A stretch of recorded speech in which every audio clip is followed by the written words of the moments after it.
Suriname adalah sebuah negara republik yang terletak di benua Amerika, tepatnya di Amerika Selatan. Dilansir dari situs resmi Kementerian Luar Negeri, Suriname sudah ada dan dikenal sejak abad ke-15. Saat itu, bangsa Eropa berlomba-lomba untuk menguasai Guyana Caribania yang merupakan nama awal Suriname. Guyana sendiri memiliki arti dataran luas yang dialiri banyak sungai, sedangkan Caribania berasal dari kata Karib yang merupakan nama penduduk pertama. Lokasi Republik Suriname berada di benua Amerika bagian timur Laut Amerika Selatan.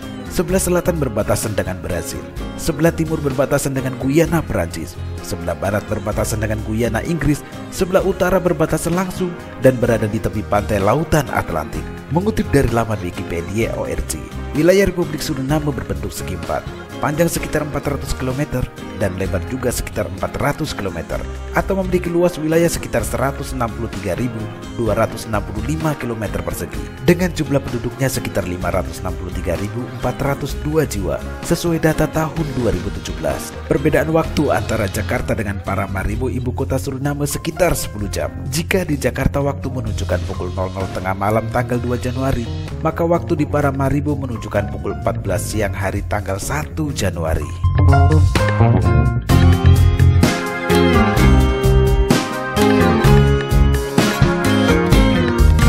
Jauh sebelum pemerintah Republik Indonesia mengirimkan tenaga kerja ke luar negeri, pemerintah kerajaan Belanda sejak tahun 1890 sampai dengan tahun 1939 telah mengirimkan 32.956 orang tenaga kerja asal Pulau Jawa ke Suriname.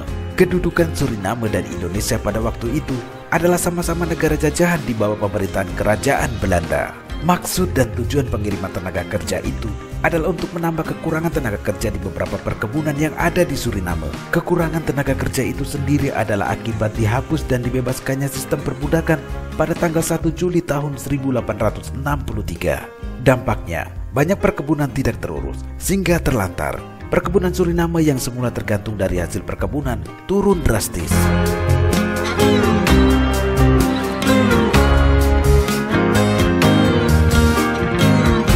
Gelombang pertama pengiriman tenaga kerja itu diberangkatkan dari Batavia, Jakarta pada tanggal 21 Mei tahun 1890 dengan kapal SS Koningin Emma. Setelah singgah di negeri Belanda, akhirnya kapal tiba di Suriname pada tanggal 9 Agustus tahun 1890. Oleh sebagian masyarakat Indonesia, baik yang sekarang masih tinggal di Suriname maupun yang tinggal di negeri Belanda, selalu mengenang dan memperingati tanggal 9 Agustus sebagai suatu tanggal yang sangat bersejarah. Tenaga kerja gelombang pertama sebanyak 94 orang, terdiri dari 61 orang pria, 31 orang wanita, dan 2 orang anak ditempatkan di perkebunan tebu dan pabrik gula Marienburg. Tenaga kerja gelombang kedua sebanyak 582 orang tiba di Suriname pada tanggal 16 Juni tahun 1894 dengan kapal SS Fort Worth. Karena muatan kapal kedua ini melebihi kapasitas, menyebabkan kapal tidak memenuhi syarat sebagai kapal angkut personil. Akibatnya, 64 orang penumpang kapal meninggal dunia dan 84 orang harus dirawat di rumah sakit setelah kapal tiba di pelabuhan Paramaribo, Suriname. Kejadian yang sangat menyedihkan ini tidak ada tanggapan dari pemerintah Belanda, bahkan begitu saja dilupakan.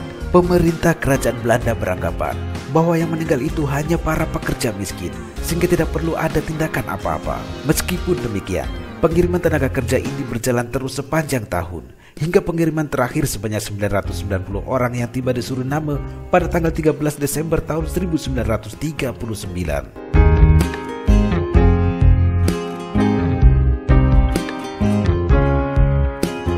Sampai dengan tahun 1930, para tenaga kerja itu diperkerjakan di perkebunan tebu, kakao, kopi, dan pertambangan boksit di bawah Penol Santie. Berdasarkan perjanjian, para tenaga kerja itu harus bekerja kontrak selama 5 tahun. Dengan ketentuan, mereka harus bekerja selama 6 hari dalam seminggu. Setiap hari harus bekerja selama 8 jam di perkebunan atau 10 jam di pabrik.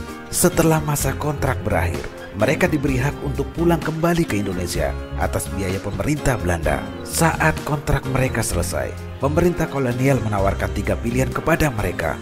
Mereka bisa menambah kontrak baru, menjadi petani di sana, atau kembali ke negara asal. Sekitar 23,3% orang Jawa kala itu memilih untuk pulang. Menurut catatan, Antara tahun 1890 dan tahun 1939, sebanyak 8.130 orang tenaga kerja Indonesia telah menggunakan haknya untuk kembali ke Indonesia.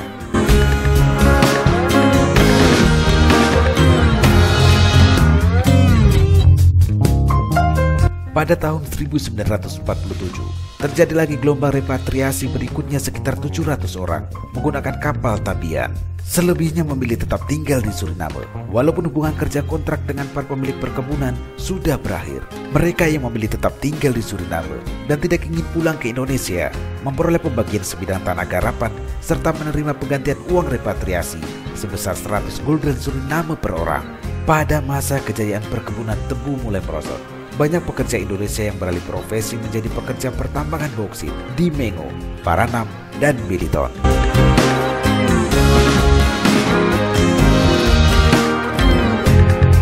Dilansir dari laman Tirto ID, menurut Henveruki dalam Suriname Javan, Nederland Modern Book tahun 2001, sekitar 70% orang Jawa di Suriname berasal dari Jawa Tengah, 20% dari Jawa Timur, dan 10% dari Jawa Barat. Kurang lebih 90%-nya adalah etnis Jawa, 5% etnis Sunda, 2,5% Madura, dan sisanya suku lain, termasuk juga orang-orang Betawi asal Jakarta. Itulah sebabnya bahasa Jawa Suriname mirip daerah Kedu Jawa Tengah. Daerah Kedu adalah wilayah bekas keresidenan Kedu seperti Magelang, Purworejo, Boyolali, dan sekitar Yogyakarta. Bahasa Sunda dan Madura tidak lagi dituturkan. Kemungkinan keturunannya sudah berbaur dengan orang Jawa atau lainnya. Pernah juga ada penutur dialek Jawa Banyumasan yang biasa disebut ngapak, namun juga hilang. Orang-orang Jawa yang jauh dari tanah leluhur mereka itu kemudian beranak pinak dan tetap berkomunikasi dalam bahasa Jawa, meskipun bahasa nasional Suriname adalah bahasa Belanda. Kebanyakan mereka beragama Islam, seperti halnya kebanyakan orang-orang Jawa.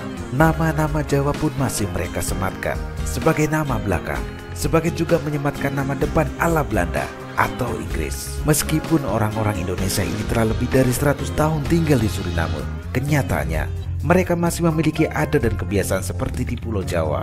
Antara lain, masih ditemukan pesta tayuban, wayang kulit, wayang orang, ludruk, tarian jaran kepang, dan lain-lain. Di distrik tertentu, yang sebagian besar penduduknya orang-orang Indonesia, suasana Jawa masih terasa kental. Sayangnya, bahasa Indonesia belum dimengerti karena memang belum diajarkan secara intensif.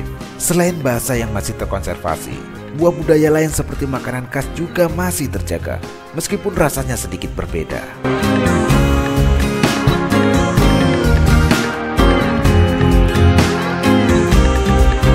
Seiring berjalannya waktu, berkat usaha dan perjuangan yang gigih, kondisi ekonomi, sosial budaya, dan politik Republik Suriname pun membaik. Orang-orang Jawa di Suriname pun akhirnya terlibat dalam gerakan politik.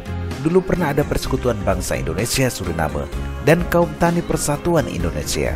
Saat ini, yang eksis hanya Kaum Tani Persatuan Indonesia, Berjaya Luhur, dan Pandawa V.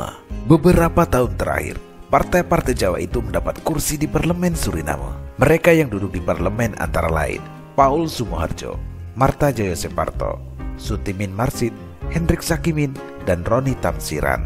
Dengan kendaraan politik Pandawa V yang dipimpinnya, Raymond Sapuan mencalonkan diri dalam pemilihan presiden tahun 2015. Partai Berjaya Luhur juga mendukung Raymond, meski akhirnya Raymond kalah dan Desi Bouterse terpilih kembali. Orang-orang Jawa juga banyak yang masuk di dalam pemerintahan. Selain Suwarto yang menjadi Menteri Dalam Negeri, ada Hendri Setrowijoyo yang menduduki posisi Menteri Pertanian, Ternak, dan Perikanan. Ada pula Ginmardo Kromoseto yang menjadi Menteri Perencanaan Pembangunan Infrastruktur, Fisik, dan Pengolahan Pertanahan, dan Ismanto Adna yang menjadi Menteri Pemuda dan Olahraga. Dari 16 Menteri Kabinet Desi Bouterse, terdapat 4 Menteri Jawa, belum lagi anggota parlemen. Menurut Raymond, meski minoritas, kehidupan sosial politik orang Jawa di Suriname terbilang baik. Walau hanya 15% saja, orang-orang Jawa Suriname sangat terwakili dalam kehidupan politik. Selain menjadi sebagaimana disebut Raymond, ada juga yang terkenal sebagai penulis, seniman, atau olahragawan. Karin Ahmad Mukrim adalah seorang penulis. Dalam websitenya, Karin juga bercerita soal kedatangan orang-orang Jawa ke Suriname. Pemirsa, banyak orang Jawa di Suriname yang tidak bisa lupa tanah leluhurnya Jawa. Di antara mereka, tak jarang ada keinginan berkunjung ke tanah Jawa. Kerinduan terhadap tanah leluhur senantiasa terpatri dalam sanubari mereka. Beberapa dari mereka berhasil bertemu famili jauh mereka di Jawa. Sebagian lagi harus puas dengan menginjakan kaki di tanah Jawa saja karena hubungan komunikasi yang sudah lama terputus. Demikian ulasan ini, semoga bermanfaat. Sampai jumpa di video-video kami selanjutnya dan terima kasih.